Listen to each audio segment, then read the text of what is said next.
E se programar um computador fosse, na verdade, algo tão simples quanto seguir uma receita de bolo? Pois é, nesta nossa análise a gente vai desmistificar esse mundo da programação usando essa ideia que todo mundo conhece para mostrar como tudo funciona passo a passo. Então a grande pergunta que vai guiar toda a nossa conversa é essa. Um computador consegue seguir uma receita de bolo? Pode parecer uma pergunta meio boba, né? Mas essa analogia é a chave de tudo para a gente entender como se dá ordens para uma máquina. E essa pergunta já nos joga direto na nossa primeira grande ideia. No fim das contas, programar é basicamente criar receitas. Só que, no mundo da tecnologia, a gente não chama de receita e sim de algoritmo. Mas olha, é a mesma coisa, uma lista de passos para realizar uma tarefa. Ok, vamos dar uma olhada nesta receita de bolo. Os passos são bem claros, né? Misturar, untar, despejar, assar. É uma sequência lógica que, se tudo der certo, leva a um resultado, um bolo delicioso. Guardem bem essa ideia de sequência lógica. Então, tá vendo só? Isso que a gente acabou de ver tem um nome oficial no mundo da computação. Um algoritmo é simplesmente isso, uma sequência de passos claros para completar uma tarefa. A receita de bolo é o exemplo perfeito de um algoritmo que a gente usa no dia a dia sem nem perceber.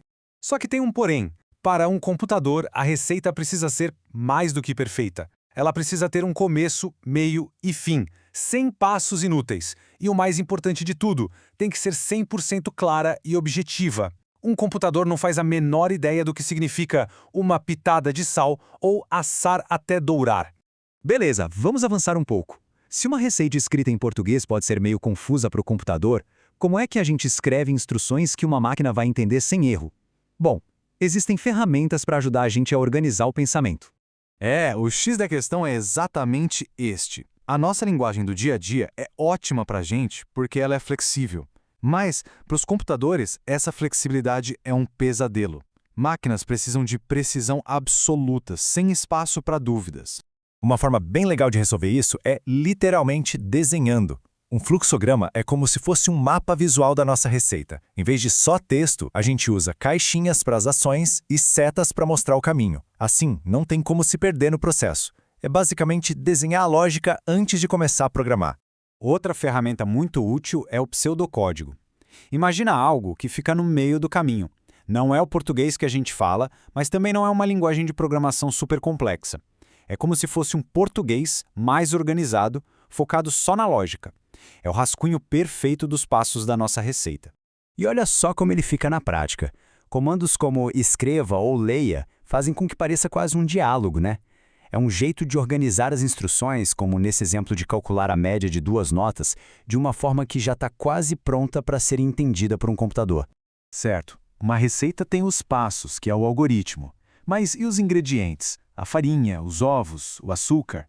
Na programação, os nossos ingredientes são os dados, as informações, e a gente precisa guardar eles em algum lugar. Esse lugar a gente chama de variáveis. Uma variável, no fundo, não é nada mais do que um espacinho guardado na memória do computador. Pensem nela como uma caixa com uma etiqueta. A etiqueta é o nome da variável, e dentro da caixa a gente guarda uma informação de cada vez, como um nome, um número, qualquer coisa. E essa tabela aqui ilustra a ideia perfeitamente. A gente tem uma caixa com a etiqueta nome, que guarda a informação Vanessa. Outra com a etiqueta idade, que guarda o número 18. Cada variável é como se fosse um potinho guardando um ingrediente específico do nosso programa. Só que tem um detalhezinho importante. Assim como na cozinha a gente não guarda leite num saco de papel ou farinha numa garrafa, o computador também precisa de caixas diferentes para tipos de informação diferentes. Uma caixa para guardar um número é diferente de uma caixa para guardar um texto. E aqui estão os tipos de ingredientes, ou melhor, de dados mais comuns. Temos os números inteiros para contar coisas, os reais, que são os números com vírgula, o tipo caractere para guardar textos, nomes e letras, e o lógico, que é o mais simples de todos. Ele só guarda 2 respostas, verdadeiro ou falso. Ufa! Com a nossa receita, o algoritmo bem estruturada e os nossos ingredientes, as variáveis, todos separados nos potinhos certos, a gente está pronto para a etapa final. Traduzir tudo isso para uma língua que o computador realmente entende. É exatamente aqui que entram as famosas linguagens de programação, como a linguagem C. Elas são o idioma final. É a forma ultra precisa e sem nenhuma chance de confusão de escrever a nossa receita para que a máquina possa seguir à risca. Dentro da linguagem C, por exemplo, a gente tem comandos. O comando printf, por exemplo, é basicamente o comando para mostrar uma mensagem. É como se o programa estivesse falando com a gente na tela. Digite o seu nome, ou o bolo está pronto. Ele manda a informação para fora. E no código mesmo, a cara dele é essa aqui. A gente escreve printf e a mensagem que vai aparecer na tela fica ali, dentro dos parênteses e das aspas.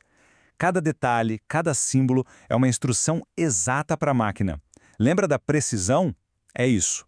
Agora, se o printf fala, o scanf escuta. Ele é o comando para pegar uma informação. É como se o programa fizesse uma pergunta e parasse tudo, esperando alguém digitar uma resposta, para então pegar essa resposta e guardar dentro de uma daquelas nossas caixinhas, as variáveis. E olha só como ele funciona.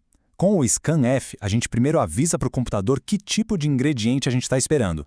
Esse %d é tipo um código secreto para dizer: atenção, estou esperando um número inteiro. Depois, a gente indica em qual caixinha ele deve guardar o que for digitado. É como dizer: ouça um número e guarde ele na caixa valor. Então, para a gente amarrar tudo, olhem só a jornada que fizemos. A gente começou com uma ideia bem simples, uma receita de bolo. Depois, a gente estruturou essa ideia para a lógica ficar clara, usando fluxogramas e pseudocódigo. Aí, definimos nossos ingredientes, com as variáveis e os tipos de dados. E, por fim, traduzimos tudo para uma linguagem precisa que o computador entende. É sempre esse o caminho. Isso tudo nos deixa com uma última pergunta para refletir. Se um programa de computador é, no fundo, apenas uma receita, uma lista de passos, qual é a receita mais complexa que a gente consegue criar? Pensem bem, de um cálculo de média de notas até uma inteligência artificial, tudo, absolutamente tudo, começa com uma sequência de passos bem definida.